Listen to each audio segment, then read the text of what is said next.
कि तेजस्वी यादव ने बिहार की जनता को ये बतलाने का काम किया है कि मैं जो कहता हूं वही करता हूं। तो तेजस्वी जी के बारे में ये प्रचार करना कि झूठे वादे कर रहे हैं, कोई झूठे वादे तो उन्होंने कहा नहीं। उन्होंने डोमिसाइल की बात किया, कौन गलत बात किया?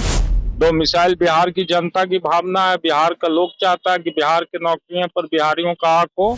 ये सच्चाई को इन लोगों ने दिग्भ्रमित करके रखा है और हम लोग सच्चाई को समाज के सामने प्रकट कर रहे हैं, जिसका एनडीए को आज उसको पच नहीं रहा। और अपराध की बात जो ये कहते हैं, लालू यादव कोई अपराधी थे क्या?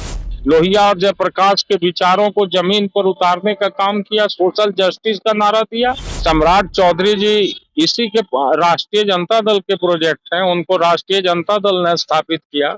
और उनके पिताजी और उनका क्या क्या वक्तव्य है नीतीश जी के बारे में आप सब लोग जानते हैं। इसलिए चेहरे बदल जाते हैं, आईना नहीं बदलता। बदलते मौसम के साथ बदलती राजनीति भी बिहार में बखूबी चर्चाओं के घेरे में है।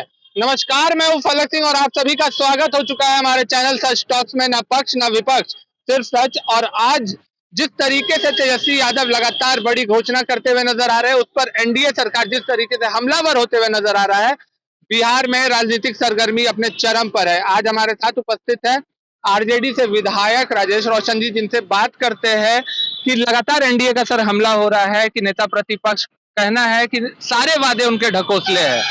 बिहार की जनता जंगल राज देख चुकी है। देखिए, सबसे पहली बात तो ये है कि तेजस्वी यादव ने बिहार की जनता को ये बतलाने का काम किया है कि मैं जो कहता हूं वही करता हूं। और इसका उदाहरण आपको देखने को मिलेगा जब हम लोग बिहार की सरकार में गठबंधन में 18 महीने थे, तो जो हमारा मुख्य मुद्दा था बेरोजगारी का, उसके सवालात को हल करते हुए हम लोगों ने लगभग 5 लाख लोगों को रोजगार सरकार के अंदर सरकार पर दबाव दे करके दिलाने का काम किया। इसका श्रेय किसी को जाता है तो तेजस्वी जी को जाता है। इसी तरह से और भी जो हमारा विजन था जातीय गणना का, जातीय गणना हम लोगों ने करवाया। उसके बाद रिजर्वेशन को हम लोगों ने बढ़वाया। तो तेजस्वी जी के बारे में ये प्रचार करना कि झूठे वादे कर रहे हैं, कोई झूठे वादे तो उन्होंने कहा नहीं। उन्होंने डोमिसाइल की बात किया, कौन गलत बात किया? डोमिसाइल बिहार की जनता की भावना है, बिहार का लोग चाहता है कि बिहार के नौकरियों पर बिहारियों का हक हो। इस बात को यदि तेजस्वी जी कहते हैं तो एनडीए के लोगों को क्यों मिर्ची लगती है? हम यदि कहते हैं कि हमारी सरकार बनेगी तो हम देंगे 200 यूनिट बिजली फ्री। हम कहते हैं कि हमारी सरकार बनेगी तो महिलाओं को 2500 रुपया प्रति माह खाते में देंगे। वृद्धजन पेंशन जो है 400 रुपया, उसको बढ़ा करके हम लोग 1500 रुपया करेंगे। तो इससे क्यों मिर्ची उनको लग रही है भाई? सर, मिर्ची इसलिए लग रही है कि उनका कहना है कि बिहार का ही बजट इतना नहीं है जितना तेजस्वी यादव घोषणा कर रहे हैं। देखिए, बजट का निर्माण सरकार करती है ना, और बजट बिहार के रिसोर्सेज से तैयार होता है और उसमें और भी वित्तीय प्रबंधन में बहुत सारी चीजें होती है। तो वो जब हमको जिम्मेवारी मिलेगा तब हम ना उसको बखूबी रूप से हम मैनेज करेंगे कि किस तरह से हम फिनेंशियल मैनेजमेंट करके बिहार में अपने वादे को पूरा करें। बगल में झारखंड में सरकार ने वादा जब शुरू किया हेमंत की सरकार में, तो हेमंत जी के बारे में भी यही कहा जा रहा था, पैसा कहाँ से लाएंगे। और आपको हम एक बात और बताते हैं, बिहार में ही जब हमारे नेता तेजस्वी जी 2020 में पूरे बिहार में घूम के कह रहे थे कि 10 लाख लोगों को हम रोजगार देंगे, तो यही नीतीश कुमार जी कहते थे पैसा कहाँ से लाएगा? पैसा क्या अपने बाप के यहाँ से लाएगा, जेल से? और उसी नीतीश कुमार की कलम से हम लोगों ने नौकरी दिलवाने का काम किया। तो यही जो सच्चाई है, ये सच्चाई को इन लोगों ने दिग्भ्रमित करके रखा है और हम लोग सच्चाई को समाज के सामने प्रकट कर रहे हैं, जिसका एनडीए को आज उसको पच नहीं रहा। सर, वही नीतीश कुमार कहते हुए नजर आ रहे हैं। उनका कहना है कि जो भी नौकरियां मुहैया करवाई गई है वो एनडीए सरकार के द्वारा मुहैया करवाई है, इसमें तेजस्वी यादव का कोई योगदान नहीं है। अच्छा, आप बताएं हमको, 2020 से 2022 तक उनकी सरकार थी बीजेपी के साथ, कितनी नौकरियां मिली थी बिहार में? और 18 महीना में कितना नौकरियां मिला?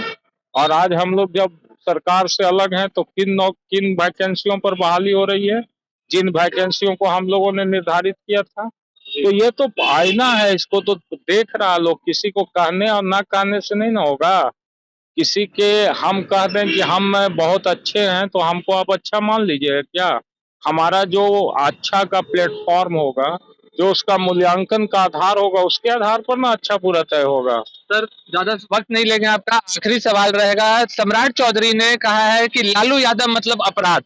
देखिए, ये सब अपनी कारगुजारियों को छिपाने की कोशिश कर रहे हैं। 2005 से पहले क्या बिहार की जनता नीतीश कुमार से पूछती थी कि बिहार में जो लॉ एंड ऑर्डर का सवाल है, या बिहार में जो अपराध है, या बिहार के अंदर जो और भी समस्याएं हैं, उसके लिए क्या मुख्यमंत्री नीतीश कुमार थे जो नीतीश कुमार से पूछेगी? तो आज यदि बिहार की जनता उनसे सवाल कर रही है लॉ एंड ऑर्डर के बारे में, उनसे भ्रष्टाचार के बारे में सवाल कर रही है, उनसे विकास के बारे में सवाल कर रही है, तो ये दूसरे के मत्थे थप रहे हैं। यही तो सोचने का विषय है कि आप 2005 तक जो हम लोग की सरकार थी, उसकी रिस्पॉन्सिबिलिटी हम कवर करेंगे कि 2025 तक का रिस्पॉन्सिबिलिटी कवर करेंगे? और अपराध की बात जो ये कहते हैं, लालू यादव कोई अपराधी थे क्या? लालू जी ने तो पूरे देश को एक दर्शन देने का काम किया, लोहिया और जयप्रकाश के विचारों को जमीन पर उतारने का काम किया, सोशल जस्टिस का नारा दिया। और जब कोई आदमी सामाजिक उत्पीड़न के खिलाफ लड़ाई लड़ता है तो निश्चित रूप से उसके खिलाफ बगावत होती है। तो जब बगावत होती है तो बगावत का सामना करना क्या अपराध है?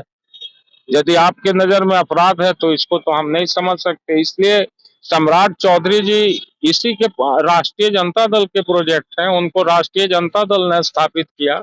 और उनके पिताजी और उनका क्या क्या वक्तव्य है नीतीश जी के बारे में आप सब लोग जानते हैं। इसलिए चेहरे बदल जाते हैं, आईना नहीं बदलता है ना। धन्यवाद सर। सर बड़ी बात कही है इस्लामपुर विधायक ने कि चेहरे बदल जाते हैं पर आईना नहीं बदलता है। और सम्राट चौधरी पर बड़ा बयान किया है, तीव्र हमला करते हुए नजर आया। साथ ही साथ में लालू यादव पर उन्होंने स्पष्ट कर दिया है कि लालू यादव ने जो धरातल पर बिहार के आवाम को जो दिया है उसे बिहार कभी भूल नहीं सकता है। जुड़े रहे हमारे साथ, देखते रहे सच टॉक्स। धन्यवाद।